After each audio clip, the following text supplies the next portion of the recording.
안녕하십니까. 혼란한 정치 시사 이슈를 술술 풀어보는 선거권의 혼술 4월 11일 1월 오후에 인사드립니다.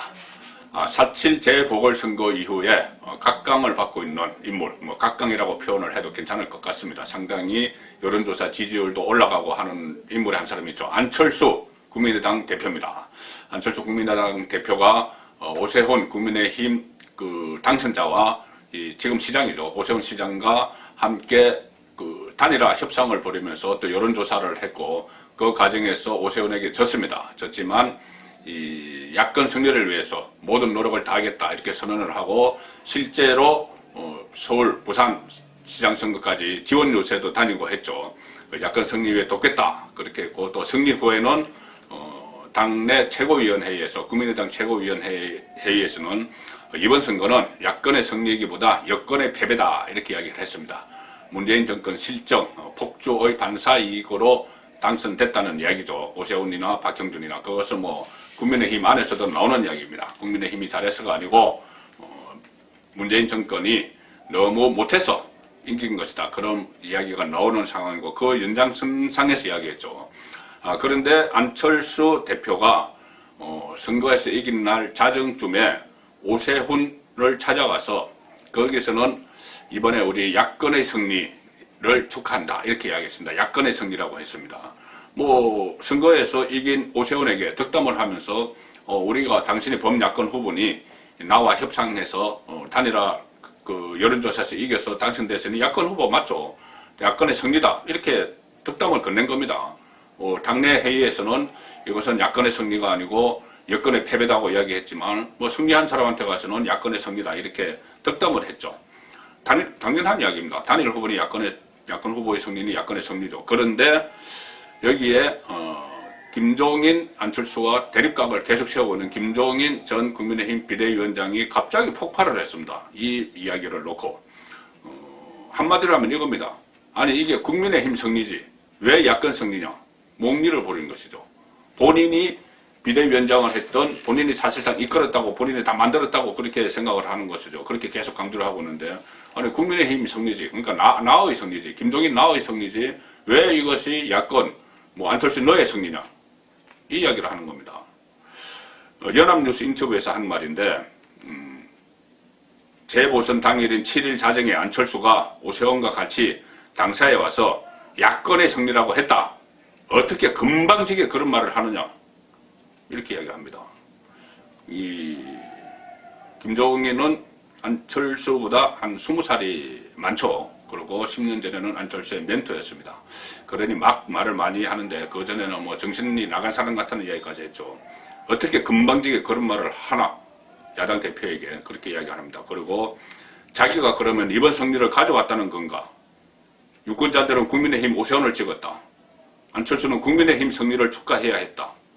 그 소리를 듣고 당신은 안철수는 그 정도 수준의 정치인밖에 안 된다.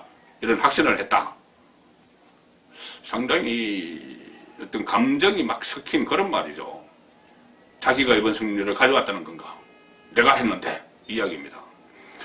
자, 그래서 우선 이번 선거가 정말 안철수가 이야기하는 대로 야권의 승리인지 김종인이 주장하는 대로 국민의힘의 승리인지 제가 과학적 데이터를 가지고 한번 짧게 분석을 해드리겠습니다. 여론조사 가지고 해드리죠. 득표율과 여론조사. 자, 서울시장 선거에서 국민의힘 후보 오세훈이 얻은 표는 무려 57.50%입니다. 민주당 박영선은 39.18%죠. 그러면은 그 차이는 18.32%나 차이가 확 났습니다. 18% 이상 차이가 났습니다. 부산시장 보궐선거로 보면은 국민의힘 박형준은 62.67%. 그리고 민주당 김용춘은 34.42% 거의 더블 스코어가 났죠.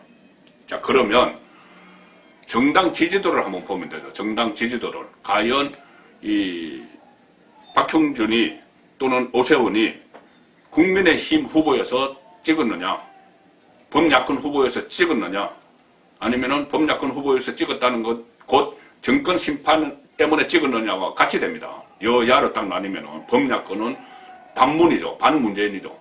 범여권은 친문재인이고 그렇기 때문에 이 정당 지지율을 딱 보면은 과연 국민의힘 지지율이 서울에서 오세훈 득표율만큼 부산에서 박형준 득표율만큼 되느냐?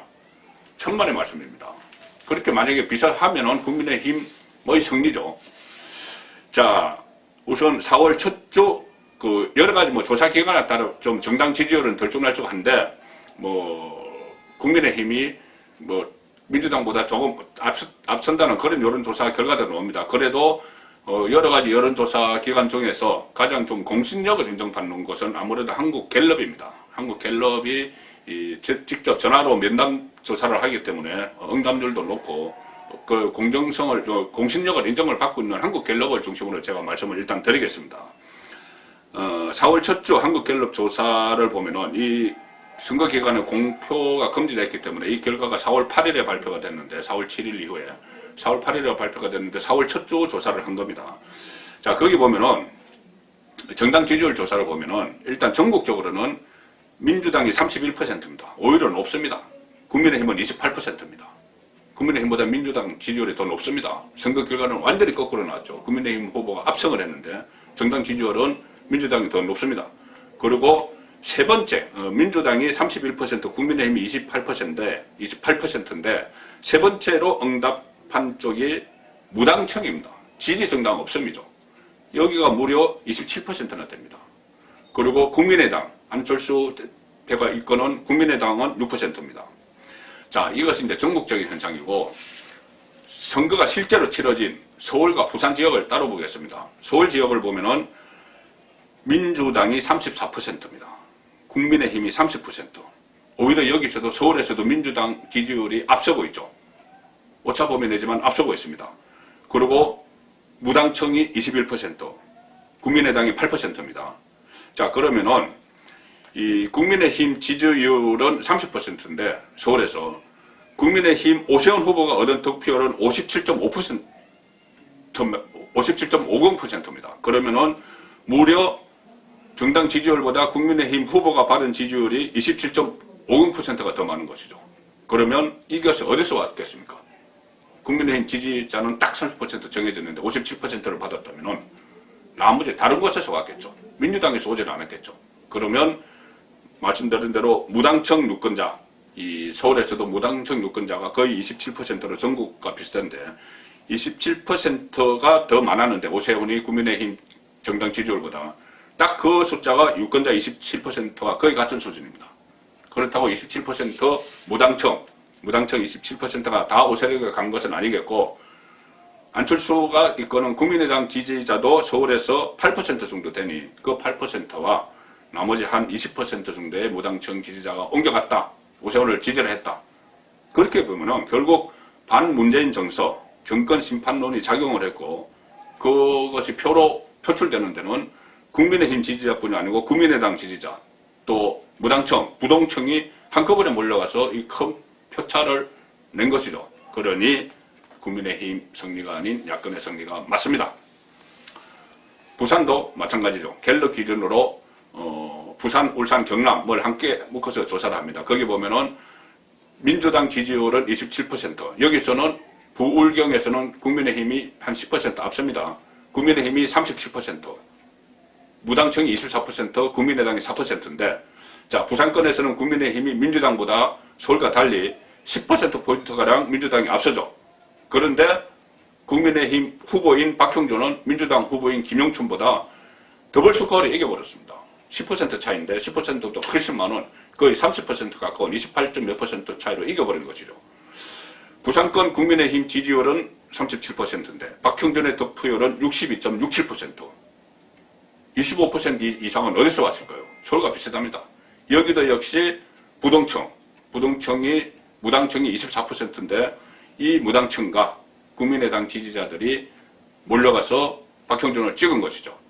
그러니 여기도 정권 심판, 문재인 정권에 대한 심판인데 그 심판을 표로 나타낸 것이 국민의힘 지지자와 무당청과 국민의당 지지자들이 함께 박형준 승리를 견인한 겁니다. 그러면 이것은 국민의힘 승리가 아니고 범야권의 승리죠. 반문재인 진영의 승리입니다. 자, 그런데 이런 수치가 나왔음에도 김종인의 목리는 계속되고 있습니다. 물론 제가 조금 전에 말씀드린 이 서울과 부산만 대상으로 한 그 정당 지지율 조사, 갤럽 조사는 이렇게 나왔지만은 또 다른 조사 보면은 정당 지지율 조사에서 국민의힘이 앞선다는 결과도 있지만 어쨌든 격차가 그리 크지 않습니다. 투표 결과에 나타난 격차만큼 많습니다. 국민의힘이 앞선다고 해도. 그런데 국민의힘이 월등히 앞섰다는 것은 국민의힘 지지자만으로 선거가 치러졌다는 게 아니고 범야권의 승리다 이렇게 말씀을 드릴 수 있다는 이야기입니다.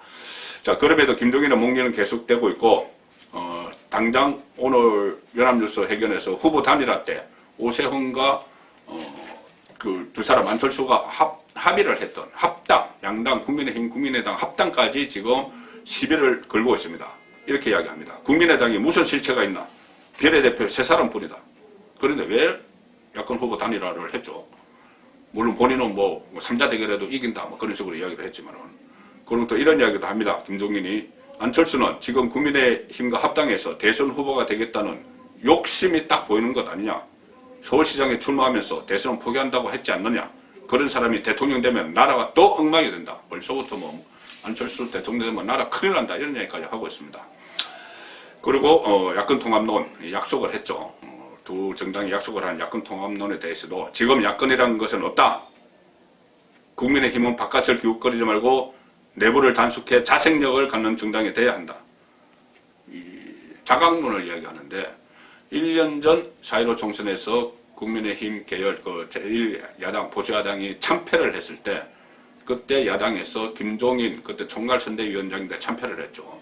자, 김종인 같은 사람에게 다시 맡기려고 하니 비대위로 맡기려고 하니 그러면 안 된다 이렇게 이야기하면서 자강론을 내세운 적이 있습니다. 지금은 외부에 하지 말고 우리끼리 자생해야 된다. 지금 김종인이 한 이야기가 똑같죠. 자생해야 된다 이렇게 이야기를 했는데 그 자강론을 무너뜨리고 김종인이 당에 들어가서 선출되지 않은 당대표, 사실상 당대표로서 1년 가까이 지위를 누린 그런 적이 있는데 본인이 이제 당을 떠났다고 이 자강론을 이야기합니다. 다시 본인이 비대위원장으로 갈 수가 없으니까.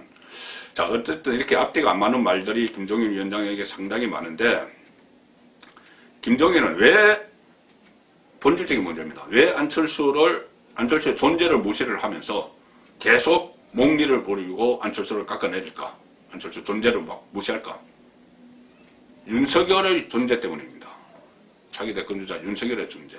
본인이 윤석열을 데리고 킹메이커를 다시 하고 싶다는 속내를 계속 내비치고 있죠.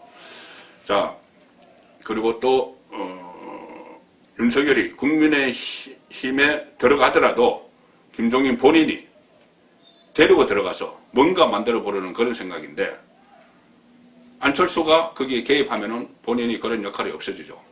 왜 그러냐면은 지금 철석연대론 제가 한번 말씀드린 것처럼 안철수와 윤석열 10년 전에 안철수 현상을 일으켰던 안철수 지금 윤석열 현상을 일으키는 윤석열 두 사람이 철석연대 안철수 철 윤석열 석 해서 철석연대론이 막 나오고 있는 이런 상황에서 두 사람이 이 페이스메이커를 하면서 같이 쭉 나가고 나중에 한 사람은 뭐 킹메이커 되고 하면은 김종인은 설 땅이 없습니다. 그렇기 때문에 안철수가 있으면은 결국은 본인이 윤석열이 국민의힘 들어가더라도 본인을 데리고 들어가야 되는데 그게 걸림돌이 되니 계속 안철수를 공격을 한다. 이렇게 보는 것이 아마 합리적 추론일 것 같습니다.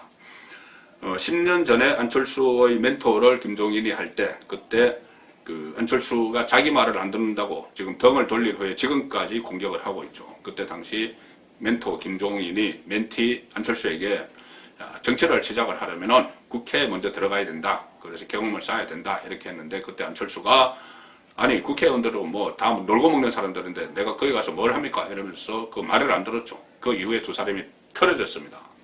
자, 그 상황에서 지금도 안철수가 껄끄러운 것이죠.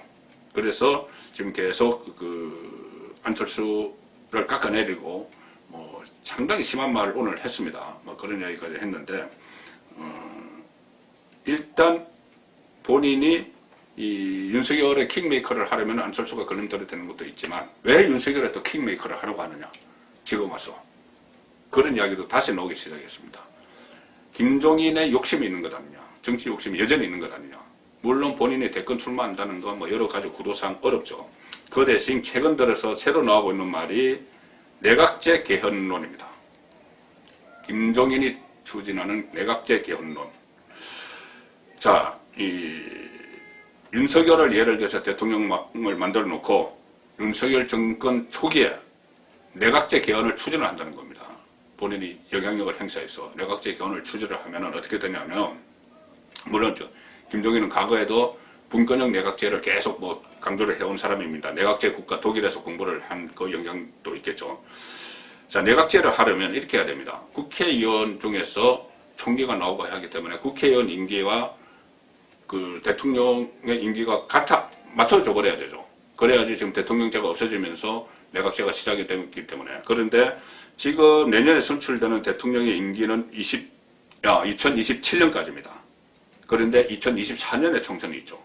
그래서 다음 대통령의 임기를 단축시켜서 2024년까지만 하도록 해서 내각제를 해야 됩니다. 내각제를 하려면은, 그래서 다음 정권 내년에 들어서는 정권이 바로 내각제를 추진해서 2024년 총선 때까지만 대통령을 하고 그 다음에 내각제로 가는 이런 구도인데, 내각제 체제가 되면은 본인이 내각제의 첫 총리 시나리오가 있는 것 아니냐, 그런 말이 지금 여의도 정가에서 나돌기 시작했습니다. 그래서 김종인 전 비대위원장이 모든 언론 인터뷰에서 나 이제 할 일 다 했으니 퇴장한다 이렇게 이야기하는데, 언론 인터뷰에 상당히 적극적으로 나서고 있습니다. 적극적으로 나서면서 퇴장하는 것 같지가 않습니다.